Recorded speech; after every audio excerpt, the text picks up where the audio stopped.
Welcome. This is our Thursday, March 10, 2016 edition of the Government News Brief. In the news, President says Walter Rodney Commission had enough time to complete its tasks, El Nino continues to be monitored and addressed in Region 9, and New Amsterdam Hospital is up for major expansion. With these and other stories, I am Azim Khan. Thank you for staying with us. This is the Government News Brief. Region 9 continues to be severely affected by drought. According to the regional chairman, Brian Allicock, measures continue to be implemented in collaboration with several agencies to bring relief to the affected residents. The village councils have taken on to distribute water to the households. So that is how some families are being relieved. But, it's if the weather continues like this, we're really to the highest level in crisis. As if you do it in colors, we go on to the red, and these are the things we got to address. Even though people might look like they're going about their daily chores. I just got a message that from a 218 feet well in Quaterman, there's not enough water.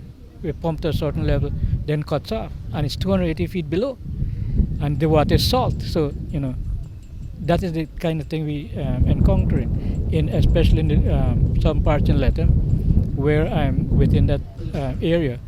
The water has some salt in it, but you got to use it. Region 9 Chairman Brian Allicock. The administration continues to work with the Civil Defense Commission, agencies and other stakeholders towards implementing measures to bring relief to the affected region. President David Granger is expected to lead a team on Saturday, March 12, 2016, to the drought-affected Region 9. The President is expected to engage residents, regional and other officials on the way forward for affected communities. The head of state is of the view that the Commission of Inquiry into Walter Rodney's death was not efficient, despite having more than enough time to complete its task. Here's that story. The Walter Rodney Commission of Inquiry had enough time to finish its work, and some of the decisions made in order to arrive at its findings still leave much to be desired. So says President David Granger.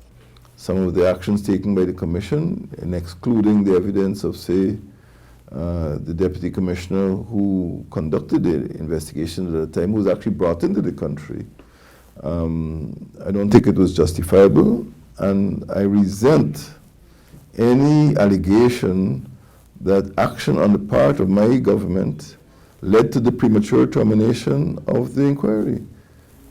Between President Ramata and myself, 6 extensions were granted.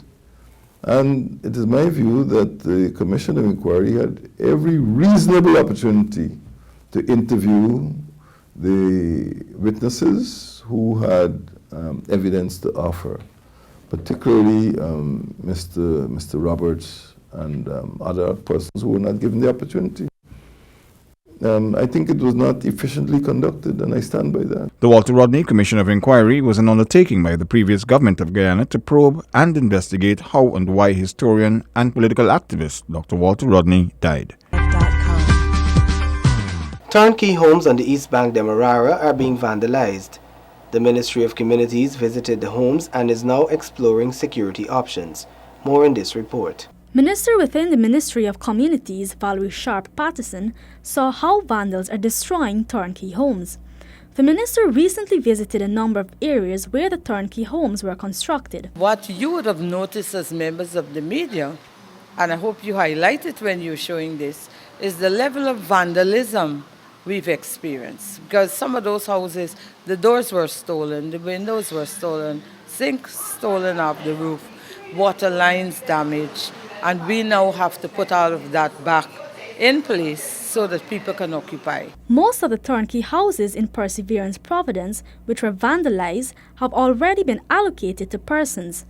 The ministry will now have to stand the cost of repairing those houses before persons can occupy them. The houses, the ones that were vandalized, even though some of it might have been allocated already, housing will repair whatever has to be repaired before occupancy takes place. So we're going to replace the doors, replace the windows, whatever. But we're not going to give those houses over to anybody in the current state. As the occupancy rate increases in the area, the Ministry of Communities will have to look at putting security measures in place. Some of the options that will be explored include having a police outpost stationed in a community and the creation of a community policing group. 200 homes currently under construction in Phase 2 of the Turnkey Homes project are scheduled to be completed within 6 weeks. New Amsterdam Hospital is set to undergo expansion in the accident and emergency and intensive care units. More in this report. The accident and emergency unit at the New Amsterdam Hospital is to be moved to a new wing. This is expected to reduce overcrowding and expand emergency medical services at the hospital. When the A&E unit is moved, part of the space would be used for the expansion of the intensive care unit. This would provide more room for more beds in the ICU. The ICU is very small there presently. The ICU only have, I think, about 4 beds. And so for a hospital of that nature, for a regional hospital, a 4-bed ICU, I don't think it's enough to cater for the needs of our big community here in Berbice. So that's another area too that we're going to expand. So whilst we move the accidents and emergency, we are also looking to expand the ICU, taking a part of that area that is presently used for the accident and emergency.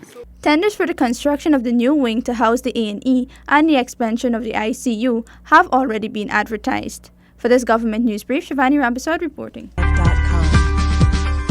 Government is working with the North Rupununi Makushi Research Unit to preserve indigenous languages. Find out how in this report. The skilled indigenous women of the Makushi Research Unit of Region 9 have compiled a booklet which is used to teach students in schools. Coordinator of the unit, Paulette Alicock, says the group started its work in 1995. For 2 years we have taught students in Makushi language and it was successful, and then the ministry did not want me to continue. Because it was taking up time on other subject, but we came in there like when on the curriculum it had like foreign language, so instead of foreign language we would use our traditional language. The Makushi Research Unit is trying to ensure that their traditional knowledge, language and culture are maintained.